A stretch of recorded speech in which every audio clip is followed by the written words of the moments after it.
Hey everyone, what's up? We're going to get into this Spence film study, and we will be covering the Lamont Peterson fight.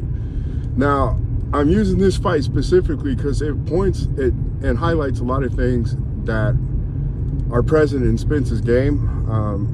His patterns, tendencies, as we've always told you when we do these film studies.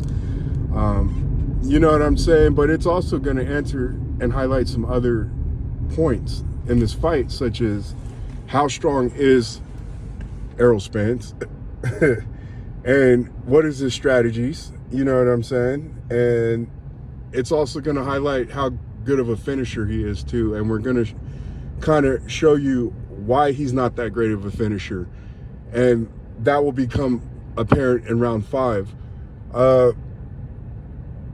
Again, to me, this has been just a popularity contest, and I can't wait for this fight to be over with. So, you know, one side can take the L, you know, whether what side it'll be, but I don't think it's going to be Terrence Crawford. I get a lot of these dudes in my comment section, and I can just tell a lot of you dudes don't know boxing. You just parrot talking points that you hear, like, for example, Terrence Crawford only has a puncher's chance. That's laughable, man. That is highly laughable.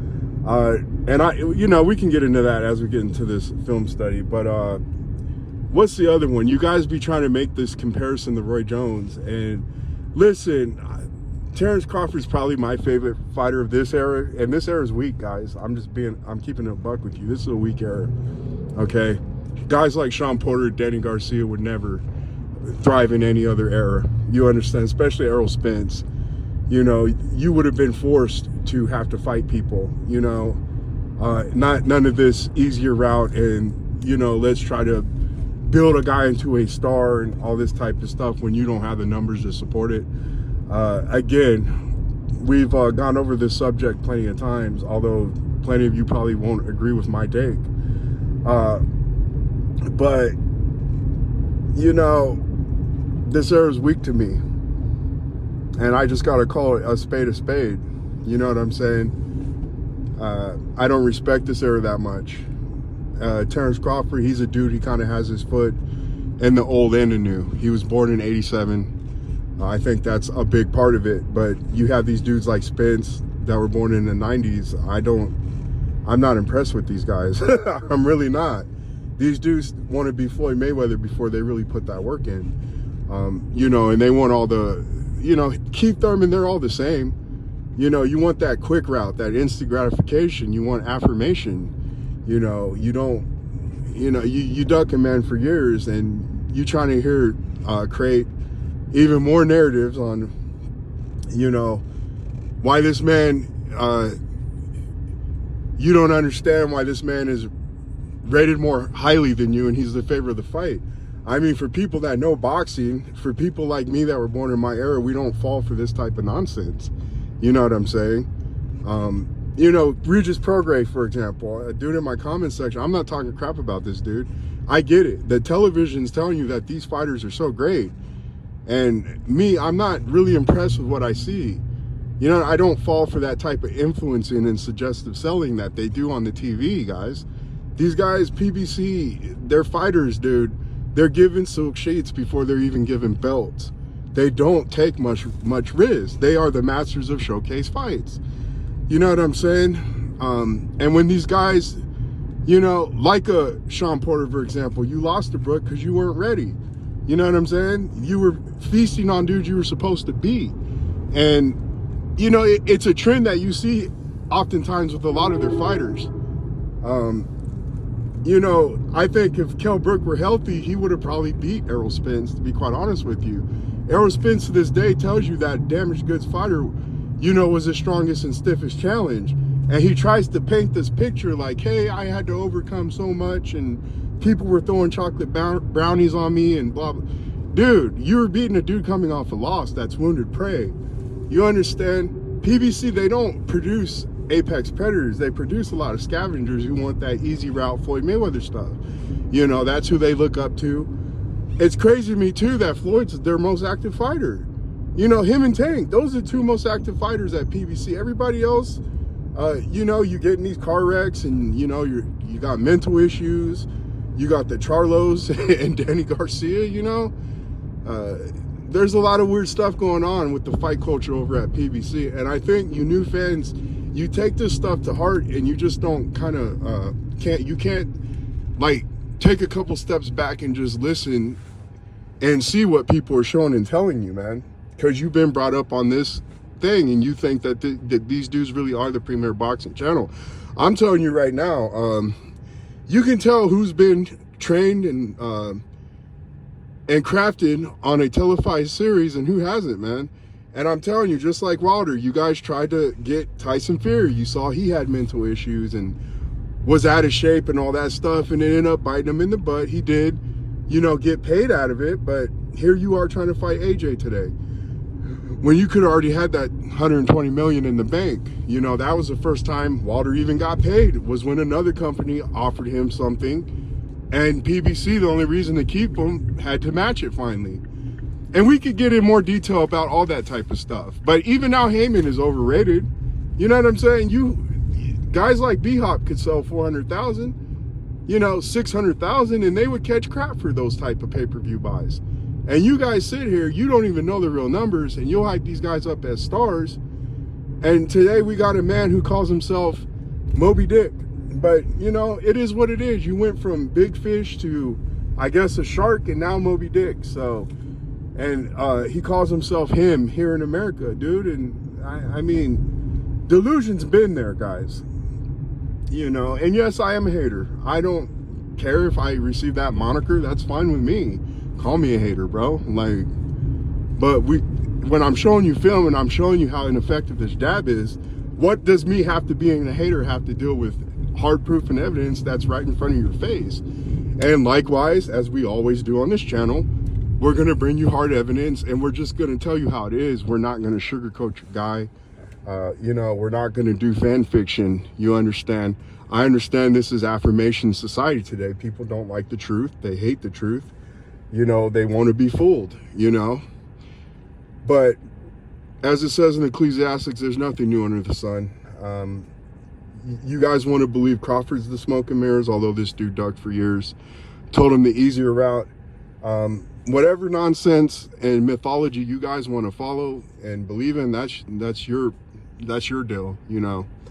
But we're gonna go over this film. I think I BS'd enough. Hopefully we can avoid these copyright strikes. That's why we kind of get into these monologues, because YouTube, they'll strike your channel down real quick. It's happened to me so many times. But especially when I do PBC fighters for whatever reason, you know. But we'll get into these rounds and we will talk to you guys later. Here we go. All right, so we're in the first round. We chose this fight because we believe Spence is going to take more of this approach. I think Derek James is going to tell him to use his height and length more. In this fight, he does not want Spence to go in there and step, dude, regardless of what Errol Spence says, dude. This man's not the truth. He contradicts himself all the time. This is a fill-out round, and outside the mid-range game ain't all that. He did land a step-back counter left on Lamont Peterson. But this jab right here, if I'm Terrence Crawford, I'm punching through that. I'm coming with my right, and I'm going full force because this man does not pop back heads. This is just distraction like we've been telling you guys. And you're also noticing that this isn't necessarily the fastest start. He did land a body punch there. But his jab is designed to lull you into sleep, and then he tries to surprise you with that left. But that jab, if he's throwing that, I'm stepping through that, and I'm going to punch him. And if he wants to come with that left, he drops his left. That whole left side of his face is open. I'm coming with the right. It's as simple as that. You better put something behind that jab, dude. You understand? It's not the jab that's breaking eyes. That little jab right there is nothing. And again, he gets countered off it all the time. That was on the borderline, but a good body shot by Spence.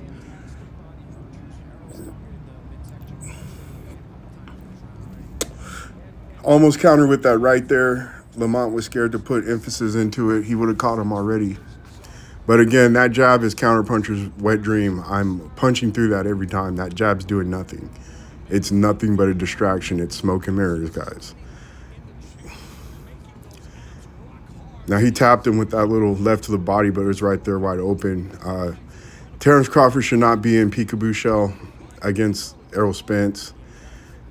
Again, you're going to invite him to go to your body when you do that. Plus, you're going to have a hard time seeing hooks, looping shots, and things like that. He should not go into high guard like Ugas and Lamont Peterson, especially how they're all squared up. I believe consensus give this to Errol Spence. He did land the more shots. The cleaner shots went to the body. He did land some borderline body shots as well. Like that one that you guys just saw. Ref had to warn him, tell him to keep him up. It's all part of his game plan. You know, if Terrence Crawford said you get out of line, you will be number 11. I don't like what he swore on, but he still said it. He meant it. Left hook, nothing on it. Jab by Lamont Peterson. The funny thing is if you throw punches, you're going to hit Spence. I'm sorry. We've seen this from sparring partner. We saw this from Sean Porter. But we're going to get more into this as the rounds go on, and he landed that left hook to Errol Spence's body. But again, this is Lamont Peterson. Round 2, Errol Spence doing the same. Smoke and mirrors jab, gets touched by a jab by Lamont Peterson. He's there for that jab. His body's open too. Again, I'm punching through that weak jab. If he wants to drop his left and try to counter, my right hand's going to get there before his counter left. So, I mean, again, but you're fighting Lamont Peterson right now. Again, you got to understand, even with Lamont Peterson, he has respect. We saw him have respect versus Mickey Garcia, sorry.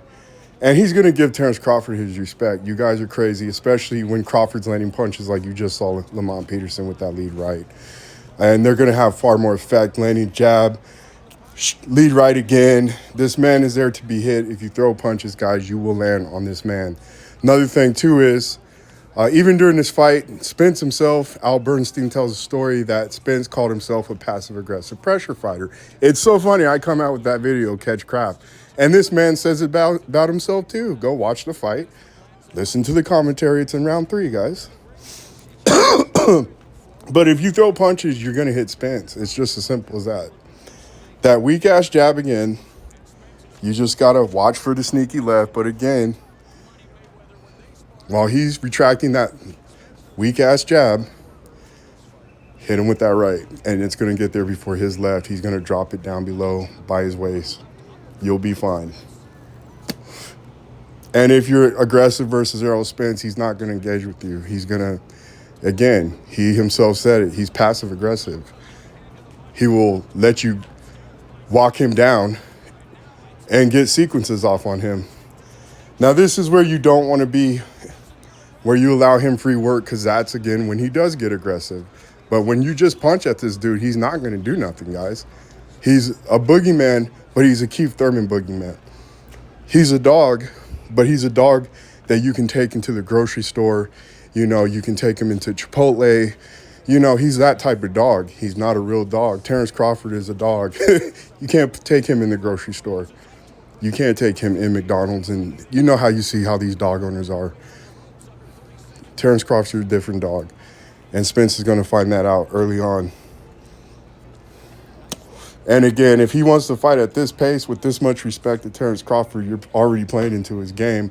Now, we're going to drop a film study that showcases Sean Porter that shows you what happens when a guy's punches actually land and hurt. And you're not going to see the same gung-ho Sean Porter that you all said was going to appear versus Terrence Crawford. It had nothing to do with Terrence Crawford or Sean Porter being a checked-out fighter and wanting to retire. No, sorry. Now, Lamont came out, jumped on him, but he still put himself in a dangerous position. Spence wants to do this, keep that left hand free. That way, he can prison shank you, death by 1,000 cuts. Again, he's going to hit your balls. He's going to hit your legs. He's going to hit hips. He's going to hit whatever he can. You don't want to give him that opportunity and, again, give him free work. But, again, this is counterpuncher wet dream. These openings that he's giving to Lamont Peterson, Crawford's definitely going to catch on to you. You know. And again, that jab, and if he wants to be this coy and whatever else with that type of speed, You know, he wants to follow that jab with that left at that speed. He's going to get clipped versus Terrence Crawford. And you can see here, Lamont Peterson's able to body him. You know, we've seen Sean Porter kind of, I think, got the better Spence in the strength category. We saw Kell Brook, and you saw Lamont kind of bulldoze him there. I think that's something you guys should take a note of. Again, hit him borderline at the hip area.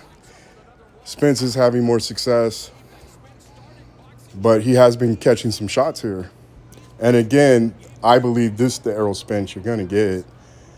But the only problem in this fight is, look, walking into a right. And if you're aggressive with him, he ain't going to do nothing but what you're seeing right now. You could literally walk this man down. Counter right, he claims to hit him in the back of his head. Left hook lands, body shot lands. Left hook lands again, and that is a weak left hook, and he walked into another right, guys. You don't see Crawford get done up like this, dude. And this is, once again, Lamont Peterson. It was his brother that had power, Anthony. But, of course, Lamont was a better fighter. He was more skilled, more IQ. But again, Spence, he does turn it up here. I think he does. It's been a while since I watched this fight. I keep, when we do these videos, we do it live. That way we're not here, plotting and planning. We're just trying to rip it from the gut and tell you guys straight how it is. And when you touch him up, he does want to come back, And you guys, I've heard you Spence fans say that Bud's problem is, he has too much dog in him or whatever else. And he likes to come back, touch people up. Well, Spence does the same thing, and as you see, he landed that borderline low shot again. The ref didn't catch it that time, but what's his name was holding his head down. The ref did catch that. When you hold the head down, it is easier for opponent. But that right there, come on now. Come on now. Ended that round with a low blow. Again, this jab is nothing. He gets countered. Another borderline shot from Spence. It's part of his game plan, people. Breaking you means hit you in your balls. That's your most effective work. But this version, if you're fighting this type of fight, this slow pace, again, you ain't coming out and stepping on Terrence Crawford. I don't care what nobody says. This Lamont Peterson, you can do this type of stuff.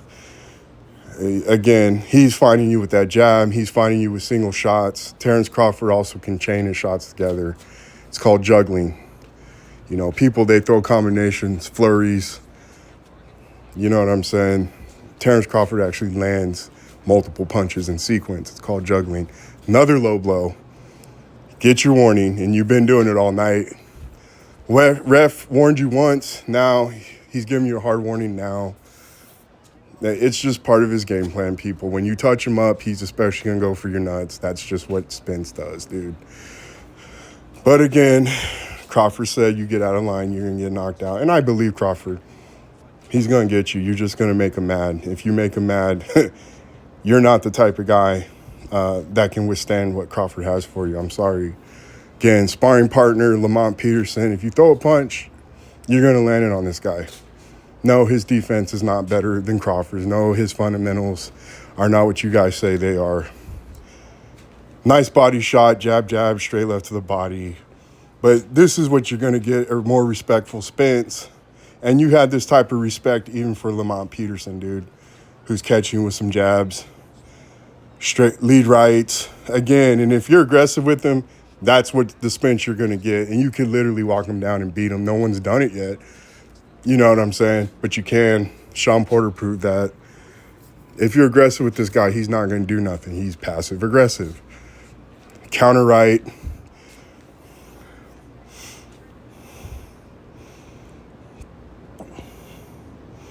And this is, like I said, free work. But if he even senses you're going to counter, he's going to do what you just saw. Go backwards and crap. Run away. He's passive-aggressive. You punch with him, and if you punch at him, he's not going to do nothing, guys. Again, this is a dog you can bring into the grocery store, and he'll be just fine. It's the type of dog that Spence is. You saw that nice, hard counter right. But again, this is Lamont Peterson. He did come back, though. You know, he's tired of getting hit with these clean shots. He did come back with a nice little left reprisal and a nice body shot there. But you saw that right hand. Oh, boy. And I think we highlight some of these punches. We kept it in here for you guys. Nice uppercut in the peekaboo when guys not doing their standing in front of you. And, you know, he didn't even decide to throw the jab. Again, don't do that versus Crawford. But good little sequence by Errol Spence. Ref had to warn you, though, because he's been touching you up. And look at this. This is Lamont Peterson. And he does this same move, this type of head movement against Ugas on several occasions. But we wanted to give you some old Errol Spence, some vintage Errol Spence. You know, we want to show you that even in his most dominant performances, all the mistakes this dude makes. And we thought this fight's going to be closer to the pace and the respect that he's going to have for Terrence Crawford. Again, Lamont Peterson's not even a power puncher. Nice body shots by Lamont. They're going to be there for Crawford as well. We saw what happened in the Ugas fight. Again, this jab, I'm punching right through that. And look how he backs up. And that jab's doing nothing. That jab's doing nothing. Again, I'm punching through that. He wants to counter with that left. My right's going to beat him to the mark. Now, if he does a step back counter left, I'm holding off. I'm not going to chase him in that type of sequence. But if he's there and he's doing that dumb jab, now this was good. He knocked down Lamont Peterson, but this round is going to showcase why Errol Spence is not a finisher. You know what I'm saying? We're going to show you why he's not a good finisher and why it's dangerous, even if he does hurt Terrence Crawford. For him, you understand? You don't have punch placement timing. You're passive-aggressive. Again, you're not ready to pull the trigger, even when you have a man hurt. You understand? This man's hurt. He's got good cutoff game. He can cut the ring off good, but again, you don't have punch placement and timing, buddy. And you just got if that would have landed plush, you probably would have got hurt. This is why you're not a good finisher, though. Got countered with a right because you're opening up yourself more. And we told you this man is a counterpuncher's wet dream. And when he opens up, he's more liable to get hit with big shots. And this is part of the reason why you're not that great of a finisher as well. That's why you need volume. The best shot you landed so far out of all this is you hit him, Lamont Peterson in the back of his head, left uppercut. But this stuff right here, you land a little sneaky jab finally. But when he opens up, look, timid, you knock this man down and you can't finish the job. This is why I'm not afraid of this man, even if he does hurt Terrence Crawford, because you're going to get clipped if you try to get aggressive. Hence why you are a passive-aggressive pressure fighter, as he even called himself. Now, when we saw Terrence Crawford get an early knockdown, this man had 2 minutes to finish the job, but you see these hard counters he's taking. And again, passive-aggressive. You ain't ready. I don't care if you get Terrence Crawford hurt. You're not a finisher, buddy. You're going to open yourself up more, and Crawford definitely has a good chance to counter you and hurt you. Inaccurate punching, counter, getting caught with some big shots.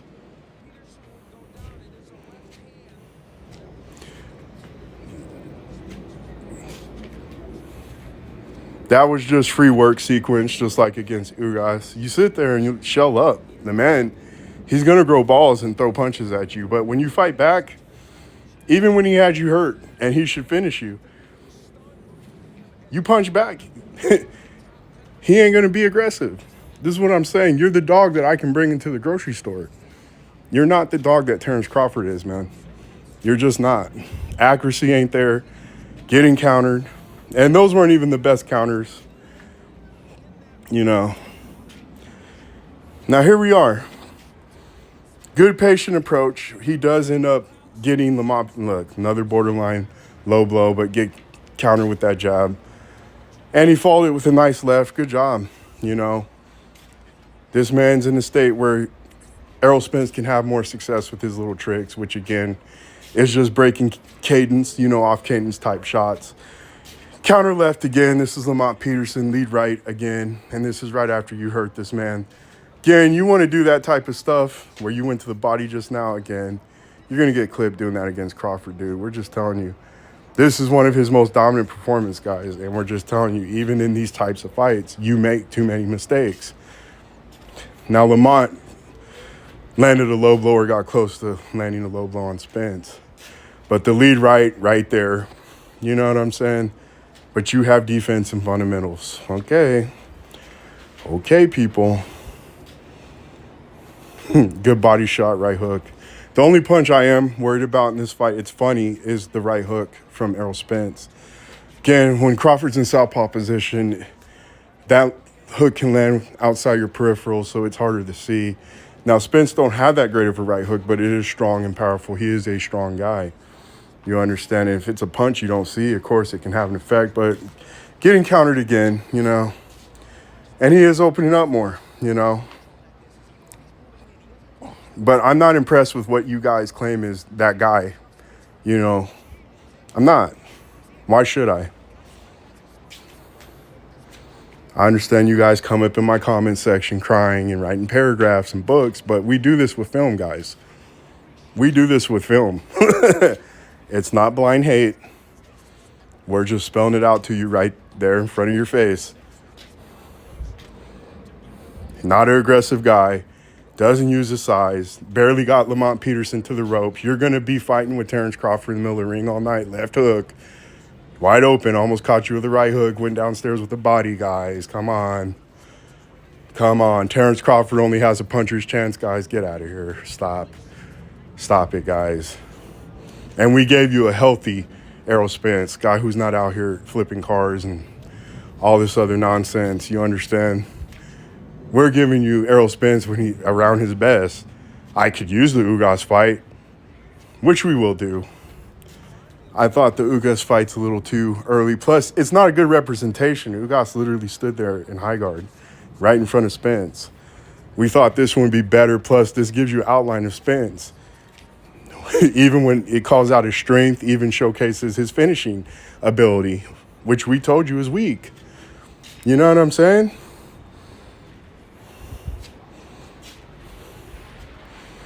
Left hook still there, you know, and this is a beating down Lamont at this point. You know, I tried to like your guy. I really did. Really did. But when he pulled that crap, when he told Terrence Crawford ease a route, we all knew what time it was, man. Oh, you unzipped yourself and out came Keith Thurman. Okay. You were Keith Thurman in that suit the whole time. Got it. Like this was Scooby-Doo. Nah, you're Keith Thurman. You're no different than Keith Thurman.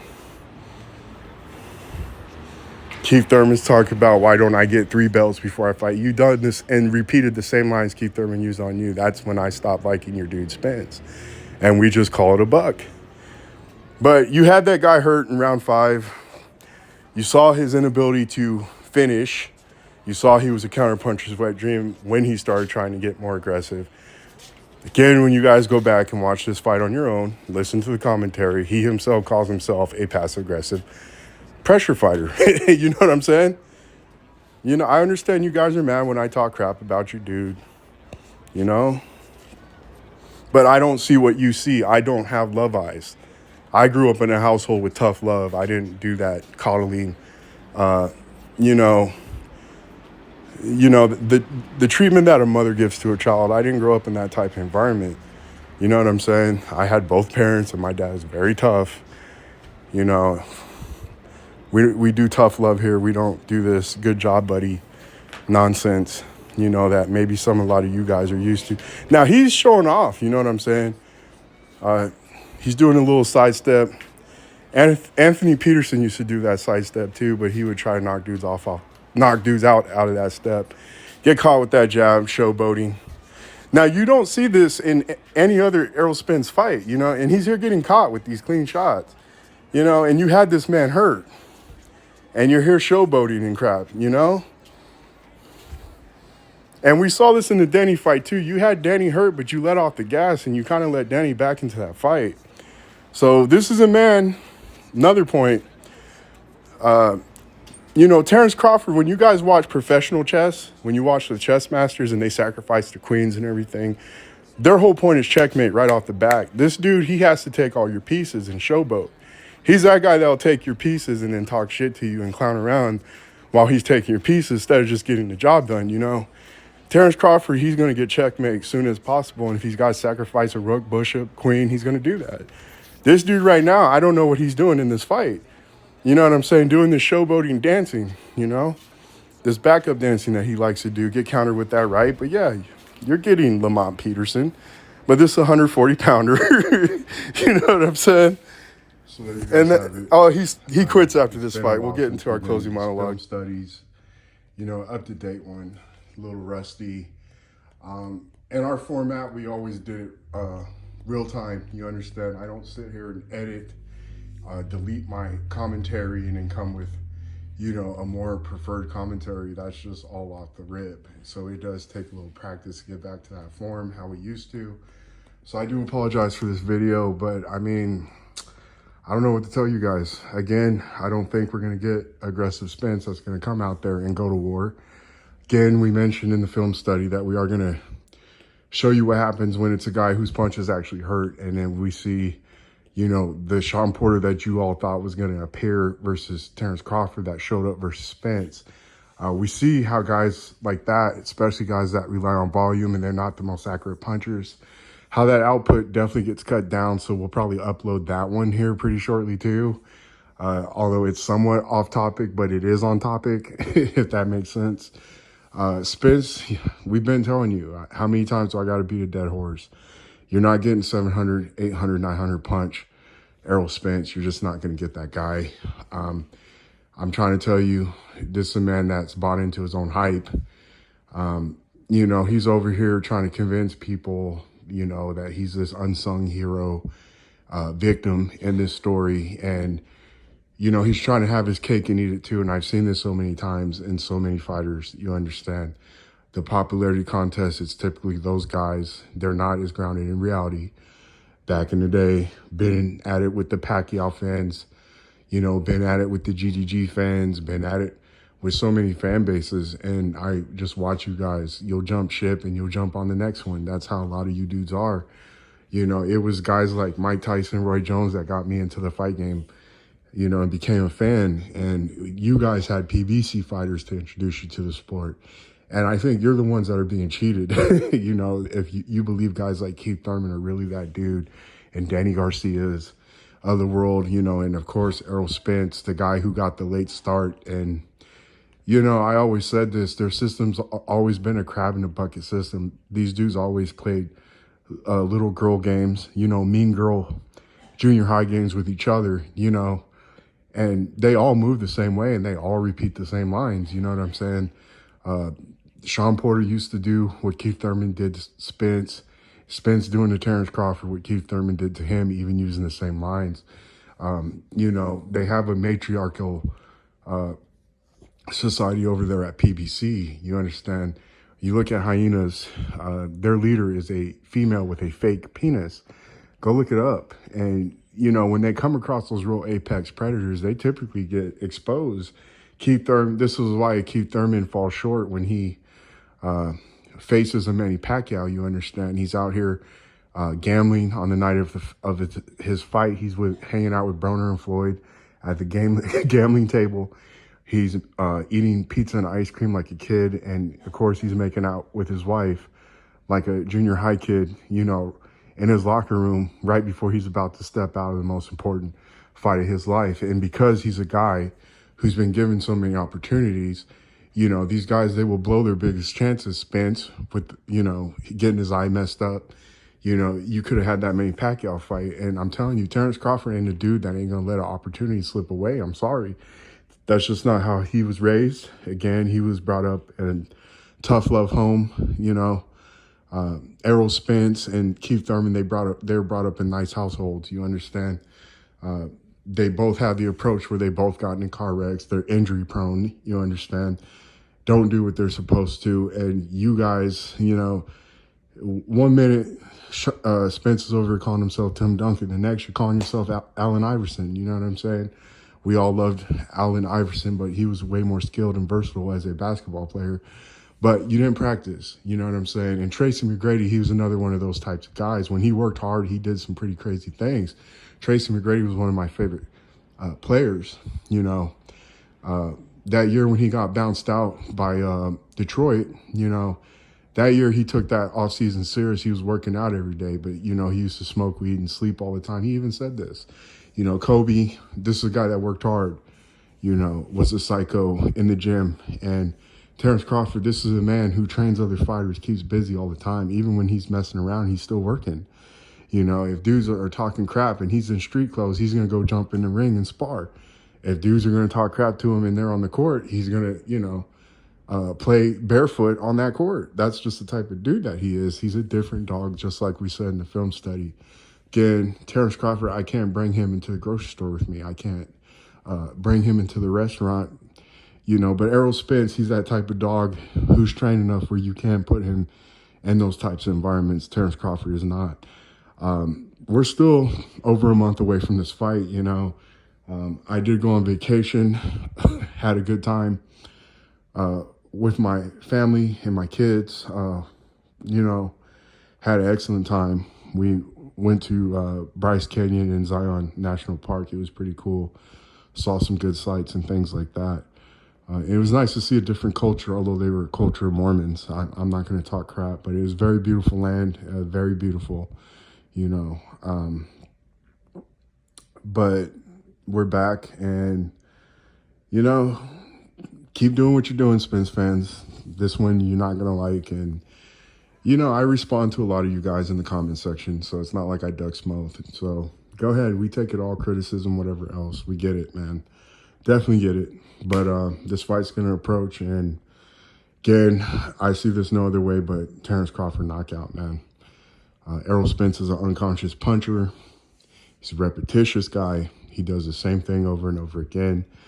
You're just not aware and alert, man. And on top of that, your head's filled up with garbage. You know what I'm saying? And reality is going to be really sharp, and it's going to cut really deep. And if you're flipping out on people saying that Terrence Crawford is a better fighter and he's rated higher in the pound for pound, and, you know, he's the betting favorite against you, and you think you fought the better competition and all that, you know, you're really trying hard to convince people. Another thing I noticed too, and we're going to go ahead and end this video, and we'll probably come out with a separate video addressing this, but it's funny, even in the interviews, how they baby Spence more than they do Terrence Crawford. Again, $1 million worth of game. They're over here calling Boots. They're calling his daddy. They're calling Danny Garcia. They're trying to form up like Voltron against this dude to get him to doubt himself. These people don't have a problem asking Terrence Crawford the hard questions. But when it comes to Errol Spence, again, you're babying him. You're playing with his ego, catering to his feelings and things like that. You know, you're just more coddling. And these types of things, I'm telling you, as insignificant as you Spence fans think this stuff is, I'm telling you, I've seen a guy like Manny Pacquiao, a guy who was far more blessed and talented than Errol Spence, how this stuff affected him. You understand, he was the guy that used to, you know, have a little behind closed doors type of lifestyle too, like your guy Errol Spence. So I'm telling you, all this stuff is going to add up. And again, we've called this years ago what's going to happen, and everyone pretty much knows what's going to happen. You guys are already getting your excuses together. But we will talk to you guys later. Bye.